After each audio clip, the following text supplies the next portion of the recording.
Hello dear students, welcome to Lakshya academy update channel. यहाँ पर आज की जो वैकेंसी आई हुई है आपकी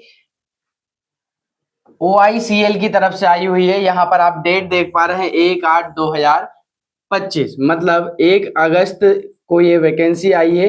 आज अगर हम बात करें डेट क्या है तो आज तारीख है 2/08/2025, मतलब यहाँ पर आज से इसके फॉर्म भी डलना चालू हो रहे हैं। क्या है इस वैकेंसी में, क्या क्या पोस्ट रहने वाली हैं, कौन कौन इसे अप्लाई कर सकता है, कौन कौन आवेदन कर सकता है, उसको हम समझेंगे।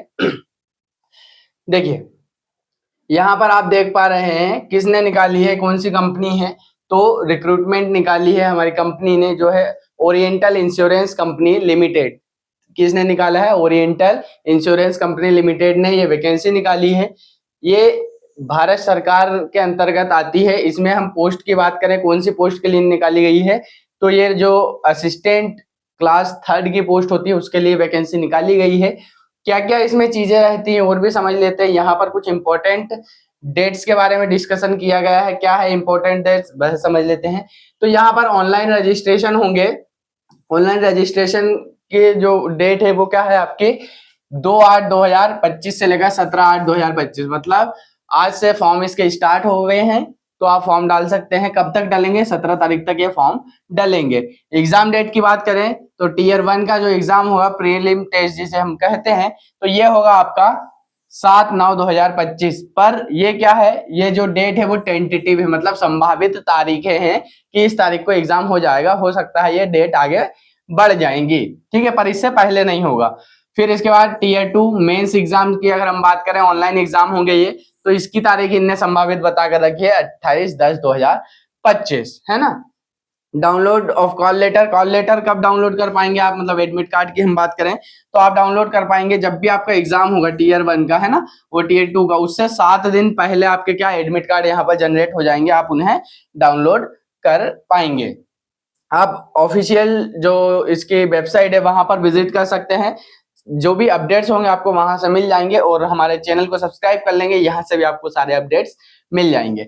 ये है ऑफिशियल वेबसाइट, यहाँ पर जाकर आप रेगुलर विजिट कर सकते हैं, है ना। चलिए आगे बढ़ते हैं, कौन कौन अप्लाई कर सकता है उसे तो आपको समझा दूं मैं यहाँ पर, ठीक है। किसी भी स्ट्रीम से आपका ग्रेजुएशन हो, क्या हो, किसी भी स्ट्रीम, कोई से भी सब्जेक्ट से आपने ग्रेजुएशन की है, स्नातक की उपाधि ली है, आप उससे फॉर्म फिल कर सकते हो। पर यहाँ पर एक सबसे बड़ा बैरियर जो है वो बता देता हूं आपको, आपकी जो लैंग्वेज है, क्या है, भाषा है ना। रीजनल लैंग्वेज जो भी होगी भाषा, जैसे आप आसाम में रहते हैं तो वहां की लैंग्वेज आपको आनी चाहिए, है ना। महाराष्ट्र में रह रहे हैं तो मराठी आनी चाहिए। जिस स्टेट में आप रह रहे हैं या जिस केंद्र शासित प्रदेश में आप रह रहे हैं वहां की आपको लैंग्वेज प्रॉपर आनी चाहिए, क्योंकि ये जो कंपनी है इसने क्लियरली मेंशन किया है कि आपका लैंग्वेज टेस्ट होगा। क्या होगा? आपका लैंग्वेज टेस्ट होगा। अब लैंग्वेज टेस्ट में क्या होगा, जब आपका एग्जाम हो जाएगा, ठीक है, टीयर 1 वाला एग्जाम हो जाएगा, फर्स्ट स्टेज वाला एग्जाम हो जाएगा, उसके बाद क्या करेंगे, आपको सेकेंड स्टेज के लिए, मेंस एग्जाम के लिए बुलाने से पहले आपका लैंग्वेज टेस्ट किया जाएगा। ये जो लैंग्वेज टेस्ट होगा सिर्फ आपका नॉर्मल टेस्ट रहेगा। इसके जो मार्क्स होंगे वो आपके एग्जाम में या आपके स्कोर कार्ड में ऐड नहीं होंगे। सिर्फ ये क्वालिफाइंग नेचर का है, मतलब आपको सिर्फ पास करना है, बेसिक चीजें पूछी जाएंगी इसमें। यहाँ पर पोस्ट वाइज यहाँ पर अलग अलग आप वैकेंसी देख पा रहे हैं, अलग अलग राज्य के लिए और अलग अलग आप केंद्र शासित प्रदेश के लिए यहाँ पर वैकेंसीज देख पा रहे हैं। जैसे यहाँ पर आंध्र प्रदेश की बात करें तो लैंग्वेज उन्होंने क्लियरली मेंशन करके रखा है कि आपको तेलुगु आनी चाहिए। अरुणाचल प्रदेश के लिए इंग्लिश का दिया हुआ, असम के लिए असमीज होना चाहिए, बिहार के लिए हिंदी, चंडीगढ़ के लिए हिंदी और पंजाबी मेंशन है और हिंदी में भी हो जाएगा। तो आपको लैंग्वेज का विशेष ध्यान रखना है।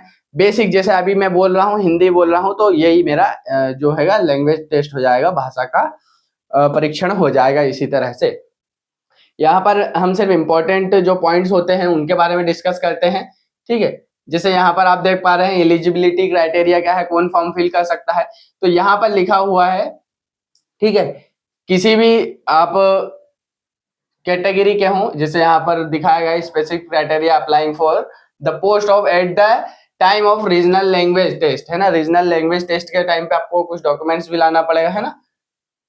इसके बाद नेशनलिटी के बारे में कुछ दिया। आप ये डिटेल नोटिफिकेशन हमारे टेलीग्राम चैनल से डाउनलोड कर सकते हैं और खुद भी रीड कर सकते हैं। हम सिर्फ इंपॉर्टेंट पॉइंट डिस्कस करने वाले हैं यहाँ पर, ठीक है। PW, ठीक है, ये क्या है, पर्सनल डिसेबिलिटीज, और इम्पोर्टेंट डेट्स के बारे में बात करेंगे हम, और जो चीजें हमारे लिए जरूरी हैं कि क्या क्या आपको विशेष रूप से ध्यान रखना है, उसी के बारे में हम पढ़ेंगे या इसमें समझेंगे इस वीडियो में। चलिए, यहाँ पर एग्जाम की बात करें हम, प्री का जो सिलेबस रहेगा, क्या क्वेश्चन पूछे जाएंगे उसमें बस समझ लेते हैं। तो यहाँ पर आप देख पा रहे हैं जो ऑनलाइन एग्जाम होगा, टेस्ट होगा, कौन सा, प्रीलिमिनरी, जिसे प्री एग्जाम बोलते हैं हम, वो उसमें क्या पूछा जाएगा, तो आप यहाँ पर देख पा रहे हैं टेस्ट ऑफ इंग्लिश लैंग्वेज। इसमें क्वेश्चन कितने आएंगे, 30 क्वेश्चन आएंगे, मैक्सिमम मार्क्स होंगे 30 नंबर का, मतलब एक क्वेश्चन होगा 1 नंबर का, टाइम मिलेगा इसके लिए आपको 20 मिनट का, ठीक है। मीडियम ऑफ एग्जाम, एग्जाम कैसे होगा, तो आपका अंग्रेजी माध्यम में एग्जाम होगा, इंग्लिश में एग्जाम होगा। फिर दूसरा है टेस्ट ऑफ रीजनिंग, तो रीजनिंग के 35 क्वेश्चन आएंगे, 35 मार्क्स के होंगे, और इसके लिए भी आपको 20 मिनट बोलेंगे मिलेंगे। यहाँ पर हिंदी और इंग्लिश दोनों में आपको अवेल होगा। इसके बाद न्यूमेरिक एबिलिटी, मतलब मैथ्स के बारे में, तो 35 क्वेश्चन मैथ्स के, 35 नंबर के, और 20 मिनट्स यहाँ पर मिलेंगे। हिंदी और इंग्लिश बायलैंग्वेज मिलेंगे आपको, दोनों लैंग्वेज में मिल जाएंगे। टोटल क्वेश्चन की बात करें तो 100 क्वेश्चन, 100 मार्क्स, और टाइम की बात करें तो 60 मिनट, मतलब 1 घंटे का समय आपको मिलेगा 100 क्वेश्चन सॉल्व करने के लिए, ठीक है। ये प्री की बात हो गई।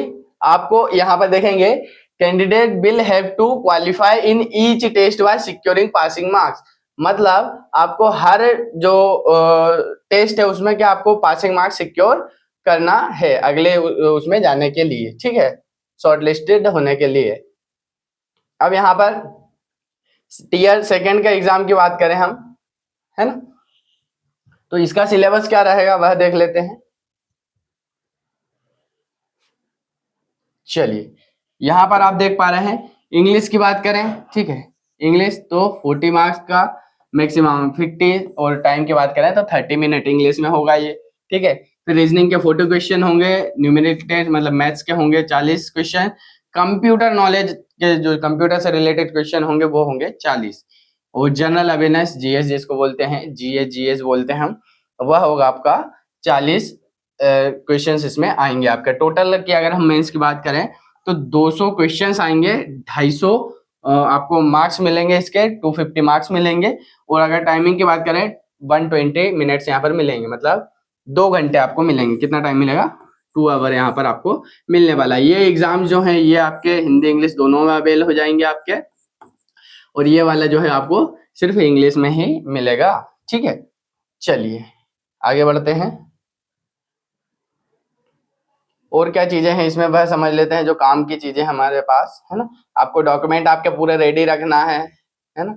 अप्लाई कैसे करना है, क्या चीजें हैं मैं आपको बता चुका हूँ। Selection procedure, documents, caste certificate, आपके बाद थम आपका, हाँ इसमें एक चीज यहाँ पर ये दिखा रहे हैं, एग्जामिनेशन सेंटर अलग अलग राज्य के अलग अलग जगह पर इनने बनाकर रखे हैं, यहीं पर एग्जाम होंगे आपके, ठीक है। तो एग्जाम सेंटर का भी चयन बड़े सावधानी पूर्वक करेंगे। सेकेंड फेज के लिए भी यहाँ पर दिखाए गए हैं, सिर्फ सेकेंड फेज के लिए एक ही शहर में यहाँ पर क्या किए गए हैं, एग्जाम सेंटर्स बनाए गए हैं।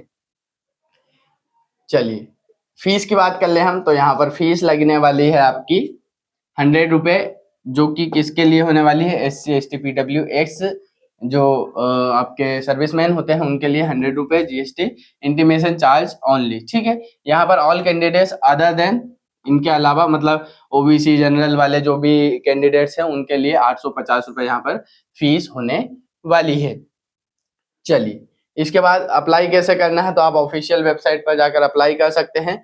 यहाँ पर कब से कब तक ये बता दूं आपको फिर से, 2/8/2025 से लेकर 17/8/2025 तक आप अप्लाई कर सकते हैं, ठीक है।